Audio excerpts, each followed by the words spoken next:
લોકસભા ચૂંટણીને લઈ પોલીસ દ્વારા ફૂટ પેટ્રોલિંગ શરૂ કરાયું છે, ત્યારે રાત્રિ દરમિયાન સુરત પોલીસ કમિશનર સહિત ઉચ્ચ અધિકારીઓએ રાંદેર મોરા ભાગડ વિસ્તારમાં ફૂટ પેટ્રોલિંગ કર્યું હતું। સુરતમાં અસામાજિક તત્વો સામે પોલીસે લાલાક કરી છે, ત્યારે રાંદેર વિસ્તારમાં પોલીસે ફૂટ પેટ્રોલિંગ કર્યું હતું। સુરત પોલીસ કમિશનર અનુહમસિંહ ગોહલોતે સાથે ડીએસપી, એસીપી, પીઆઈ, 10 પીએસઆઈ 55થી અત્યારે 7 તારીખનો રોજ આપણા સુરત શહેરમાં લોકસભાના ચૂંટણીના નવસારી સીટ અને બારડોલી સીટોની કુલ અમારા 1600થી વધુ જે બૂથો ઉપર जो चुनाव प्रक्रिया है एना ध्यान में राखीने खूब सारी रीते अने शांतिमय पूर्ण जो है अपना बंदोबस्त पूर्ण थाय, लोग जो अपना मत जो है बिना कोई भय वगर नाखे एना ध्यान में राखीने शहरना छेल्ला जो है 2 अठवाडियाथी अलग अलग विस्तारों में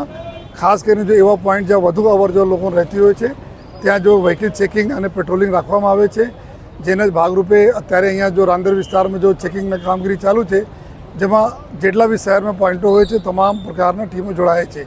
અને અત્યારે અમે લોકો લગભગ જો એ 20,000 જેટલા વાહનોના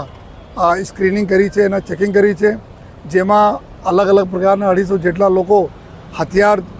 ચક્કુ હોય, છરી હોય, તલવારો હોય, ધોકા હોય, આ પ્રકારના પ્રતિબંધિત ચીજો સાથે પકડાયેલા છે, જેના ઉપર કેસો દાખલ કરવામાં આવેલા છે। સાથોસાથ જો હિસ્ટ્રી શીટરો અને તડીપારવાળા અને MCR કાર્ડવાળા ટપોરીઓ આ બધાને ઉપર જો અટકાયતી પગલાઓની બી કામગીરી ચાલુ છે। 30 જેટલા લોકો એવું આપણેના તડીપારવાળા મળી આવેલા છે આપણે ઘરમાંથી જો તડીપાર થયેલા હતા, તો આ લોકો ઉપર બી ગુનાઓ દાખલ થયા છે જો અને સાથોસાથ 20,000 જેટલા લોકો ઉપર અટકાયતી પગલાં લેવામાં આવે છે। 70 જેટલા લોકો પાસા થયા છે